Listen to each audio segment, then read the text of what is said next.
Allan Holdsworth has to be one of the most misunderstood and underappreciated musicians of the not only the 20th century because he lived into the very beginning of the 21st century, and I think his music will still continue to have an impact going into the future. But man, you know, it's funny that a lot of Holdsworth fans tend to be guitar players, and I'm sort of one of the few non-guitarists that seems to his music really resonates with, and that for me, if anything, I feel a kind of close affinity between Allan Holdsworth and say like John Coltrane, where there's definitely that kind of sheets of sound thing going on with him, and but at the same time, beyond obviously his incredible, impeccable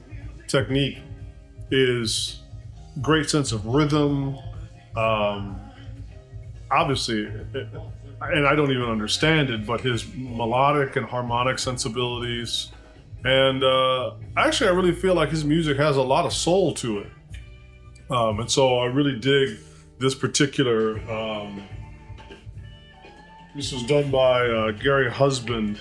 It's Postcards of the Past, and has a lot of great stuff on it, including some stuff by Allan. And so I only had a chance to see him one time in my life in Philadelphia. I actually went with my brother, who is a professional guitar player and a huge Allan Holdsworth fan. So I was definitely highly influenced by my brother in being turned on to Allan Holdsworth. But even though I do have a layman background in music, and I understand a lot of things about music theory and other things, but I related to Allan. I can really relate to Allan's music, not just on a musician's point or on a musician's level. Like I said, I have enough knowledge of music theory to know that I didn't really have what it took to become like a serious musician, but enough to give me a sense of appreciation. That being said, there is something that is beyond all of the technicality of Holdsworth's music that I just is in some ways very otherworldly.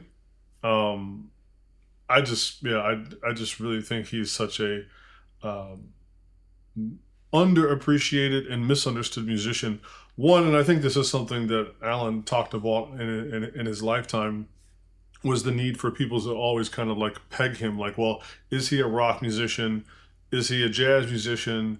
Is he a fusion, musician? Is he something else? And I think the closest thing you can get to Allan's body of work is that he's an improviser. There's no doubt that the common thread that runs between all of his music is that he was somebody that liked to improvise. So I just see him as a really talented, gifted musician that has a lot to say and takes obviously influences from all.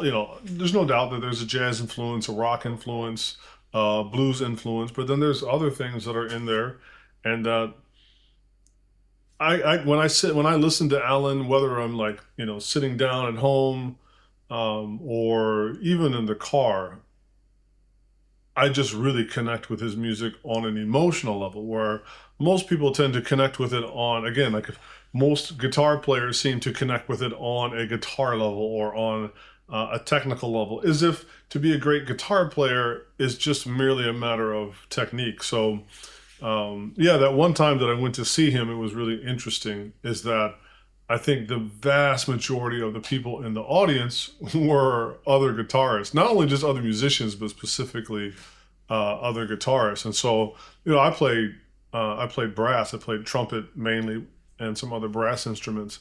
And so I didn't relate to his music on that level whatsoever. Which I'm not saying you can't. Obviously, he definitely is a master technician of his instrument, but for me, there's a really powerful emotional component to Allan's music that I kind of wish people would stop fetishizing and overthinking the technical aspects of what he does, even like to the gear, because obviously, he played mainly electric guitar, and so he had a very unique sound. And yet, I don't know, when I hear Allan Holdsworth, I hear something that goes beyond all of that, and it kind of takes me somewhere else. So really miss Mr. Holdsworth.